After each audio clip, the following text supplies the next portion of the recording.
नमस्कार, मी Gautam Kamble. GK news मराठीमध्ये आपलं सर्वांचं स्वागत.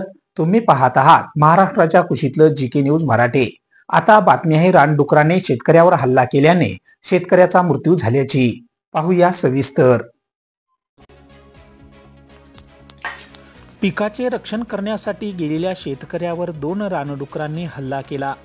या हल्ल्यात गंभीर जखमी झालेल्या शेतकऱ्याचा मृत्यू झाल्याची घटना नांदेडच्या किनवट तालुक्यातील मारेगाव शिवारात रविवारी रात्री घडली आहे.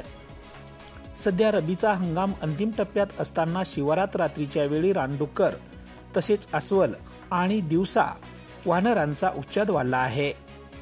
मारेगाव येथील शेतकरी अंकुश बाळू हसबे वय 55 वर्षे हे रविवारी रात्री पिकाचे रक्षण करण्यासाठी शिवारात गेले. त्यावेळी शिवारात दब्बा धरून बसलेल्या 2 रानडुकरांनी त्यांच्यावर हल्ला केला. यात त्यांच्या डोक्याला व छातीला तसेच हातापायाला गंभीर दुखापत झाली. हसबे यांनी आरडाओरडा करताच आजूबाजूचे शेतकरी धावून आले. गंभीर जखमी झालेल्या हसबे यांना तातडीने गोकुंदा उपजिल्हा रुग्णालयात दाखल करण्यात आले. त्यांची प्रकृती चिंताजनक असल्याने डॉक्टरांनी त्यांना आदिलाबाद येथे पुढील उपचारासाठी पाठवले.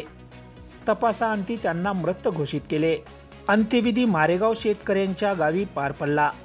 वन्य प्राण्याकडून शेतातील पिकांची नासाडी होत असल्याने शेतकऱ्याला अशा अनेक संकटाला तोंड द्यावे लागत आहे.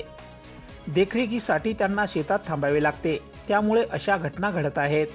शासनाने या बाबीकडे गंभीर दखल घेऊन शेतकऱ्याच्या वारसाला शासकीय मदत लवकरात लवकर देण्यात यावी अशी मागणी ग्रामस्थांनी केली आहे. त्याच्या पश्चात पत्नी, 2 मुली व 2 मुले असा परिवार आहे. Bureau report, GK news, Kinwat, Nanded.